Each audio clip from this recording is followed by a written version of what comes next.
So Simon, why do you call your technique mind measuring, MM? I'm working with people's emotions and thoughts and feelings, and if I can measure that so they can see progress taking place session by session, how fantastic could that be? So mind measuring.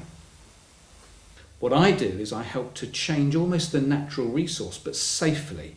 So therefore we can start just to reduce the brakes a little, so the resistance of life starts to just diminish, so people's natural confidences and self-assurance can come to the fore. So then, of course, if you feel good, you are good, you look good, you feel fantastic, and that's what I'm all about. But if it's measurable, then people then can see progress. And when you feel progress, that's just wonderful. Is it the same as other therapies? Not at all. Most therapies just practice making change. What I want to do is to help measure that change. I'm working with people's thoughts and feelings, their emotions, their fears, their phobias. So I'm recalibrating negatives and the positives, and often the symptoms will just automatically go. Everybody wants to be something maybe they're not. So therefore they can have an optimism, an expectation, they want to fulfill their potential, and I can help them fulfill that. But most importantly, I start at the beginning. I measure the negatives. We grow up with negatives. We're told off all of our lives. We're told what and what we can't do. So therefore, if I can measure that by putting a flag in the ground, then we know a fantastic starting point. Many therapists will say where we've been, where we are, where we're going. I actually just want to know where we are right now. So that measuring point is the starting point, and then we can measure the success from there on in. I do that subconsciously, of course, that wonderful relaxed state between being awake and asleep. And most therapies will work on a variety of different relaxation techniques. So it's fantastic for anybody, actually. So what condition can it help? Fears, phobias, illnesses, psychosomatic illnesses, weight, a whole series of things. Family dynamics, anything where people need to feel that they are changing things in their lives for the good. Does it really work? Of course. Does it work on everyone? Not at all. Only for those that really want to make change. The time has got to be right for those people. I'll have Mrs. Smith ringing me up and asking for therapy for Mr. Smith. Mr. Smith comes to my therapy room and doesn't want to make that change, so of course it wouldn't work with him. It only works with people who are ready to make that change, a life-changing change. Have you ever failed? Yes, with Mr. Smith. Tell us about it. Well, Mrs. Smith wants her husband to change, and so therefore he comes to me and isn't ready, doesn't want to, is sceptical. So therefore, of course it wouldn't work. What happens in a session? Every session is different because we're all different, and the dynamics of every session can change. And of course, as people get used to feeling better about themselves, everything's going to change session by session. But generally I will talk and discuss and listen to their week and how things have changed. I'm really only interested in the negatives though, because if they felt good, I wouldn't be there in the first place. So I'm very interested in their breaks, in the resistance of what's going on in their life.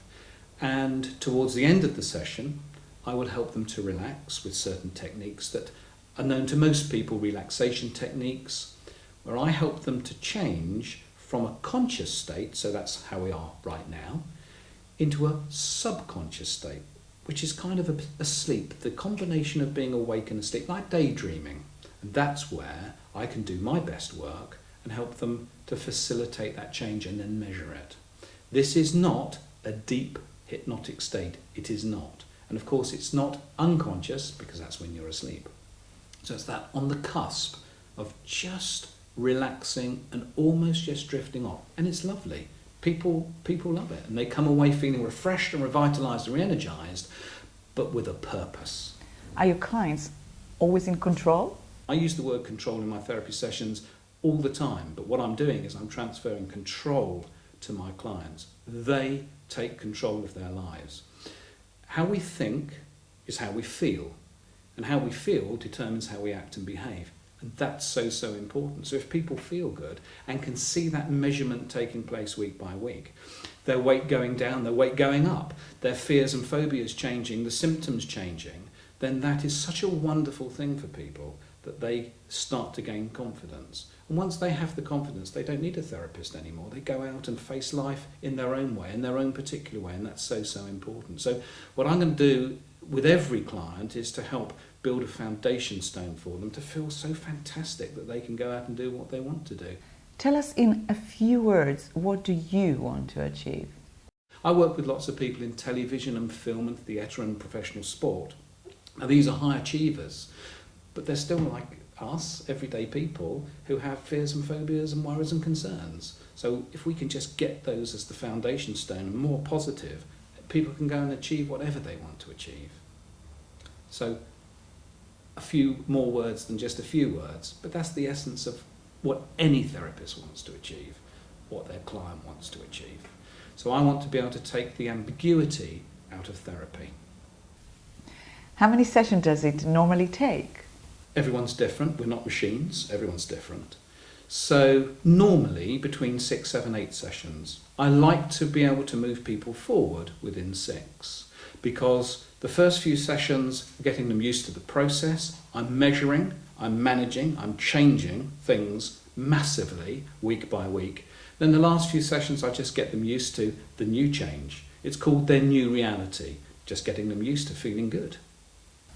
It sounds really fantastic, and I just wonder if other therapists can use that method, mind measuring. Absolutely, and it's an interesting question, a fantastic question, because right now I'm looking to help other therapies and therapists measure their success. One of the big problems I think with alternative therapy is that clients do think it's alternative. It should be complementary, it should be complementing mainstream medicine. And so therefore if I can help the therapists to show just how good they are at what they do for their clients, how wonderful could that be? So yes, I'm teaching other therapists right now how to show their clients what wonderful changes they're making for them. So Simon, how do people contact you? They come onto my website, simonedwards.com.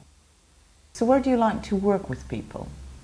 I like to go to people's houses actually, because one of the most exciting things for me is if I can see the dynamic of their own environment, the home environment, tells me everything. So I like people to be comfortable and confident about what I'm doing with them.